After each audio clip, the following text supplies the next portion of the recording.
상상해 보세요, 여러분. 방금 여러분이 회사 역사상 그러니까 아주 가장 큰 규모의 프로젝트를 성사시켰다고 말이죠. 상상만 해도 벌써 기분이 좋네요. 그렇죠. 현금은 막 넘쳐나고 최고급 인재들이 막 앞다투어 모여들고 모든 자원이 그야말로 완벽하게 갖춰진 상태인 겁니다. 보통 우리는 이런 엄청난 성공이나 풍요가 삶의 모든 갈등을 단번에 해결해 줄 거라고 기대하잖아요. 맞아요. 바로 그겁니다. 그런데 만약에 그 완벽한 성공의 순간이 말이죠. 조직을 완전히 산산조각 내는 치명적인 내전의 도화선이 된다면 어떨까요? 와, 그거 참 끔찍한 상상이네요. 근데 사실 우리가 흔히 결핍이나 가난만이 싸움을 만든다고 착각하기가 쉽거든요. 네네. 보통 돈이 없어서 싸운다고 생각하잖아요. 그렇죠. 하지만 역사나 비즈니스 사례를 조금만 깊이 들여다보면요. 조직을 무너뜨리는 가장 위험한 위기는 종종 자원이 폭발적으로 증가하는 바로 그 순간, 그 풍요의 정점에서 시작되더라고요. 아, 풍요의 정점이요? 오늘 우리의 이 깊이 있는 탐구 시간에서 파헤쳐볼 자료가 바로 그 역사를 아주 완벽하게 보여줍니다. 네, 오늘 다룰 텍스트가 정말 대단하죠. 맞습니다. 수천 년 전에 쓰여진 아주 짧고 밀도 높은 고대 기록이에요. 바로 창세기 13장의 아브람과 롯의 이야기입니다. 아마 많은 분들이 한 번쯤은 들어보셨을 이름일 텐데요. 네, 근데 이게 그냥 단순한 고대 유목민들의 옛날 이야기라고 생각하신다면 진짜 큰 오산입니다. 그럼요. 절대 단순한 이야기가 아니죠. 이 짧은 텍스트는 자원의 풍요가 어떻게 구조적 병목 현상을 일으키는지, 또 위기 상황에서 리더는 어떻게 레버리지를 활용하는지, 네네. 그리고 순간적인 인지적 편향이 어떻게 미래를 완전히 결정짓는지를 보여주는 정말 놀라운 비즈니스 그리고 심리학적 사례 연구거든요. 자, 이 흥미로운 텍스트를 하나씩 풀어볼까요? 좋습니다. 사실 이 짧은 기록 안에는 겉으로 드러난 영토 분쟁 이면에 인간의 근원적인 욕망 그리고 타협의 예술이 아주 촘촘하게 얽혀 있어요. 타협의 예술이요? 네. 그리고 눈앞의 단기적 이익과 장기적 비전 사이에 날카로운 충돌도 숨어 있죠. 오늘 이 대화를 통해서 지금 청취자 여러분이 서 있는 자리, 그리고 의사결정의 기준을 완전히 새로운 시각으로 점검해 보실 수 있을 겁니다. 아, 기대되네요. 좋습니다. 그럼 상황이 막 폭발하기 직전에 그 구조적 배경부터 한번 짚고 넘어가 보죠. 네, 배경 설정이 아주 중요하죠. 텍스를 보면요. 아브라함 일행이 이집트를 떠나서 네게부 지역을 거쳐서 과거에 처음 제단을 쌓았던 베델과 아이 사이로 이동을 합니다. 네, 원래 있던 곳으로 돌아가는 여정이네요. 여기까지는 뭐 별 문제가 없어 보이잖아요? 근데 이들의 상태를 묘사하는 문장이 아주 심상치가 않습니다. 어떤 문장이죠? 아브람과 조카 롯에게 가축, 은, 금이 매우 풍부했다고 딱 명시가 되어 있어요. 말 그대로 엄청난 부를 축적한 대성공의 상태였던 거죠. 아, 바로 거기서부터 문제가 시작되는 거거든요. 고대 유목 경제의 메커니즘을 좀 이해하셔야 이 상황의 진짜 위험성이 보입니다. 고대 유목 경제요. 현대랑은 좀 다른가요? 완전히 다르죠. 통장에 그냥 숫자가 찍히는 현대의 부랑 다르게 고대의 부, 특히 가축은 물리적인 부피를 가집니다. 아하, 부피요. 살아있는 생물이니까요. 맞아요. 가축이 늘어난다는 건 그 가축들이 매일 소비해야 하는 물이랑 목초지의 양이 기하급수적으로 증가한다는 뜻이거든요. 와, 생각해보니 그러네요. 즉, 자산이 늘어날수록 유지 비용과 공간의 압박이 동시에 커지는 아주 치명적인 구조적 딜레마에 빠진 겁니다. 아, 바로 그 지점입니다. 자산이 너무 많다 보니까 그 한정된 땅에서 두 그룹이 함께 지내기에 공간이 턱없이 부족해진 거죠. 공간이 없으면 당연히 부딪히게 되죠. 결국 아브람의 목자들과 롯의 목자들 사이에서 생존을 건 다툼이 매일같이 벌어집니다. 저는 이거 보면서 딱 빠르게 스케일업하는 스타트업이 떠올랐어요. 오, 스타트업 비유요. 아주 흥미로운데요. 그러니까 막 투자를 크게 받아서 100명으로 직원이 불어난 두 개의 거대한 팀이 있는 거예요. 근데 사무실 이사를 못 가서 10인용 작은 공유 오피스에 갇혀서 일하는 상황인 거죠. 하하, 상상만 해도 숨이 턱 막히네요. 그렇죠. 복사기 앞에서 회의실 양 놓고 매일 으르렁거리는 겁니다. 내 자리가 맞네, 네 자리가 맞네 하면서요. 그 비유를 그대로 한번 가져가 볼까요? 공유 오피스 안에서 자기들끼리 복사기 가지고 싸우는 것도 물론 문제지만 텍스트는 여기서 훨씬 더 치명적인 외부 변수를 아주 건조한 문장 하나로 슬쩍 밀어넣습니다. 외부 변수요? 어떤 내용이죠? 그 땅에는 가나안 사람과 브리스 사람도 거주하고 있었다라고 딱 적혀 있거든요. 와, 소름 돋네요. 밖에는 호시탐탐 이들을 지켜보는 덩치 큰 경쟁사들이 이미 시장을 선점하고 딱 버티고 있었던 거군요. 네, 이것이 이 위기의 진짜 본질입니다. 내부의 풍요가 촉발한 그 병목 현상이 밖으로는 조직 전체의 생존을 위협하는 구조적 리스크로 번지고 있었던 거죠. 진짜 사면초가네요. 생각해보세요. 외부의 강력한 잠재적 위협이 정제하는 상황에서 아브람과 롯의 목자들이 자기들끼리 밥그릇 싸움하느라 에너지를 다 소모한다면 어떻게 될까요? 당연히 그 지역 주도권을 쥐고 있던 가나안 사람들한테 아주 손쉬운 먹잇감이 되었겠죠. 정확합니다. 그 풍요가 오히려 그들의 목을 조르는 올가미가 된 셈이죠. 와, 풍요가 생존을 위협하는 역설이라니. 그렇다면 누군가는 이 공유 오피스의 룰을 완전히 정리하거나 아니면 한 팀을 과감하게 밖으로 내보내야만 합니다. 리더의 결단이 필요한 순간이죠. 그래서 그룹의 최고 리더인 아브람이 딱 나섭니다. 그는 조카 롯에게 우리는 한 친족이다. 나나 너나 내 목자나 네 목자나 다투게 하지 말자면서 중재를 시도하죠. 훌륭한 접근이네요. 근데요, 그가 내놓은 해결책이 솔직히 저는 진짜 전혀 납득이 가지 않았습니다. 어떤 부분에서 그렇게 느끼셨나요? 아니, 아브람은 이 거대한 그룹의 명백한 1인자잖아요. 회장님이죠, 회장님. 그렇죠. 절대적인 권력자죠. 당연히 무리 많고 목축하기 제일 좋은 노른자의 땅을 먼저 차지할 수 있는 선점 효과, 그러니까 퍼스트 무버 어드밴티지랑 권리가 그에게 있었어요. 네네, 당연한 권리죠. 그런데 아브람은 롯한테 온 땅을 쫙 가리키면서 이렇게 말합니다. 네가 먼저 선택해라. 네가 좌하면 나는 우하고 네가 우하면 나는 좌하리라. 아주 파격적인 제안이죠. 여기서 정말 흥미로워지는 부분은 바로 이 대목입니다. 아니, 비즈니스 전략 관점에서 보면 이거 완전 최악의 수 아닌가요? 최악의 수요. 자기가 가진 최고의 레버리지랑 핵심 자산을 자기 밑에 있는 하급자한테 그냥 덜컥 넘겨버리는 건데 이건 리더로서 너무 유약하거나 진짜 세상 물정 모르는 순진한 태도처럼 보이거든요. 충분히 그렇게 보일 수 있죠. 하지만 이 부분을 더 큰 그림과 연결해 본다면요. 아브람의 행동은 결코 유약한 양보나 협상 실패가 아닙니다. 실패가 아니라고요? 네, 오히려 고도로 계산된 전략적 판단에 가깝습니다. 아브람은 지금 자신의 비즈니스에서 무엇이 가장 치명적인 리스크인지 정확히 꿰뚫어 보고 있었던 거예요.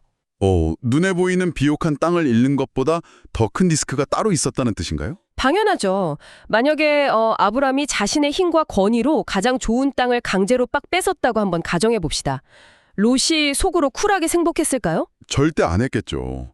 삼촌이 어떻게 나한테 이럴 수 있냐면서 억울해했겠죠. 맞아요. 게다가 롯의 뮤테는 이미 거대한 가축대를 거느린 사나운 목자들이 바글바글했습니다. 그 목자들도 불만이 엄청났겠네요. 앙심을 품은 롯의 세력은 언제 터질지 모르는 내부의 시한폭탄이 되어서 아브람의 등 뒤에 딱 남게 되는 겁니다. 외부에선 가난한 사람들이 칼을 갈고 있는데 말이죠. 세상에 앞뒤로 적을 두게 되는 거네요. 이것은 전형적인 피로스의 승리가 될 뻔한 상황입니다. 이겨도 진 것과 다름없는 상처뿐인 영광이죠. 듣고 보니까 그림이 진짜 완전히 달라지네요. 아브람은 단기적으로 가장 가치 있는 물리적 자산, 즉 그 비싼 부동산을 지불하는 대가로 내부의 시한폭탄을 완전히 해체해버린 거군요. 그렇죠. 조직의 절대적인 평화와 안전을 사들인 셈이네요. 그 제로섬 게임의 판 자체를 아예 엎어버린 겁니다. 정확합니다. 진정한 리더십은 무엇을 더 가질 것인가가 아니라 어떤 리스크를 먼저 제거할 것인가에서 판가름 나거든요. 어떤 리스크를 제거할 것인가?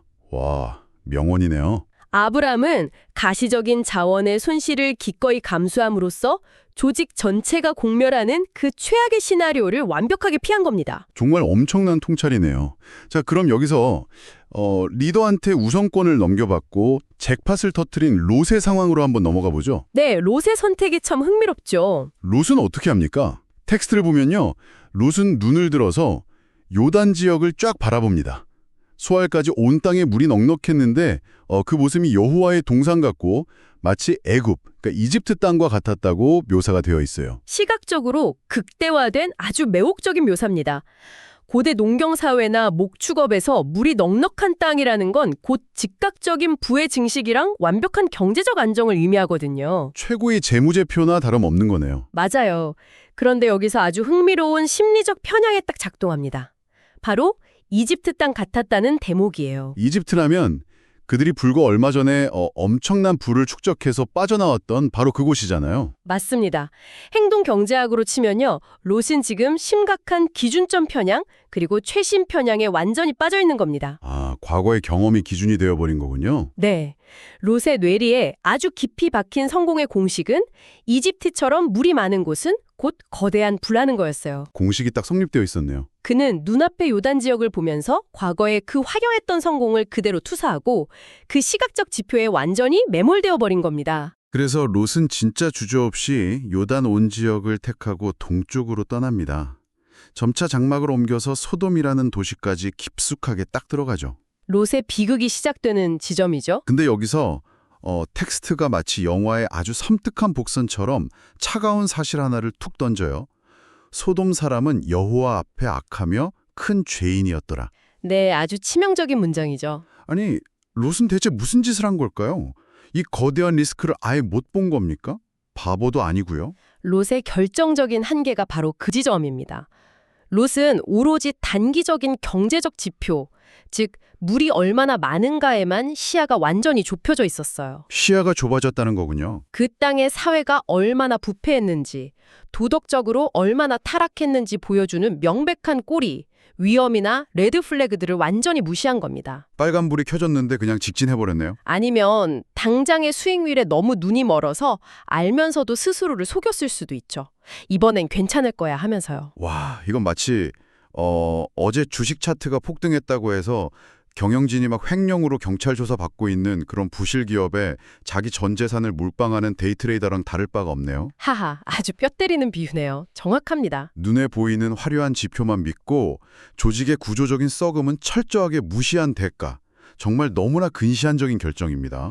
맞아요.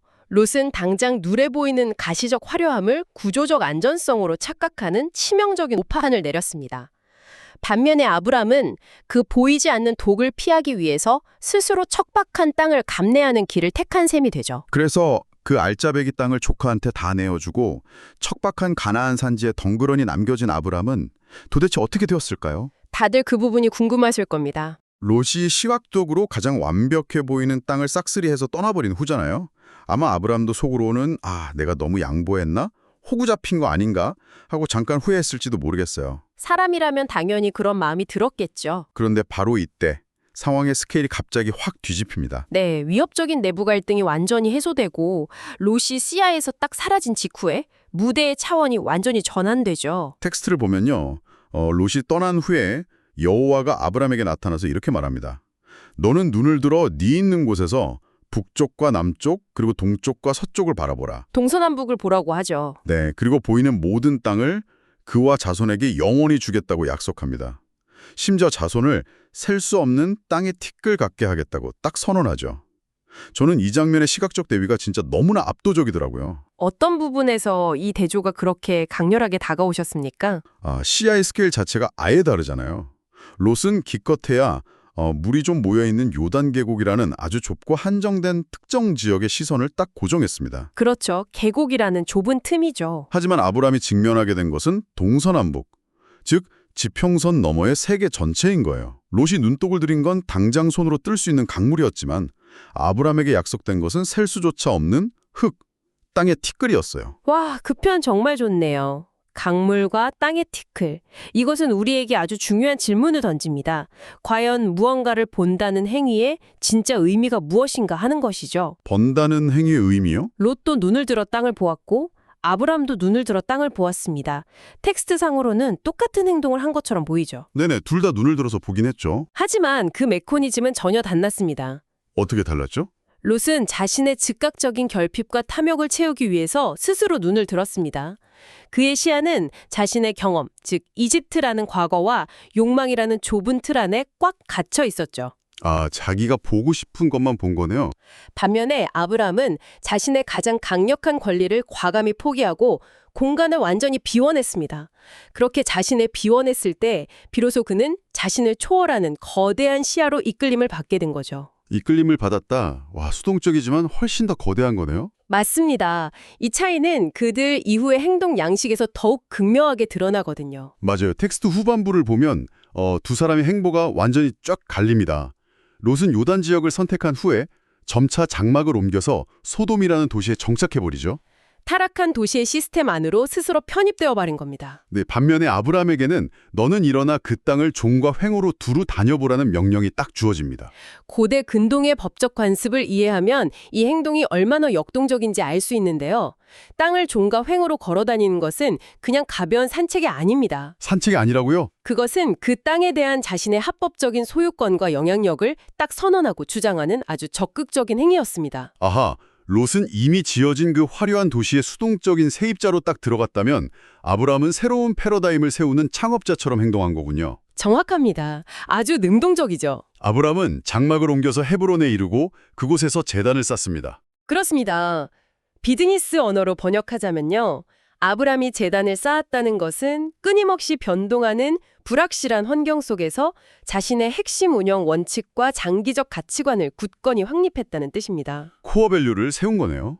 롯이 눈앞에 물리적 자산을 소유하는 데 급급했다면 아브람은 당장 손에 쥐어지지 않더라도 보이지 않는 거대한 비전을 신뢰하며 자신만의 시스템을 묵묵히 구축해 나간 겁니다. 와, 정말 대단한 통찰입니다. 그래서 이 모든 것이 여러분에게 어떤 의미가 있을까요? 이게 가장 중요한 부분이죠. 우리는 매일매일 일상 속에서 아브람과 롯이 마주했던 것과 똑같은 선택의 기로에 딱 섭니다. 겉보기에는 너무나 화려하고 당장의 수익이 확실하게 보장된 것처럼 보이는 요단들판 같은 기회들이 우리를 엄청 유혹하죠. 맞아요. 파격적인 연봉을 제시하는 이직 제안일 수도 있고 그렇죠. 아니면 확실해 보이는 투자 기회일 수도 있고 나한테 당장 달콤한 이득을 주는 인간관계일 수도 있습니다.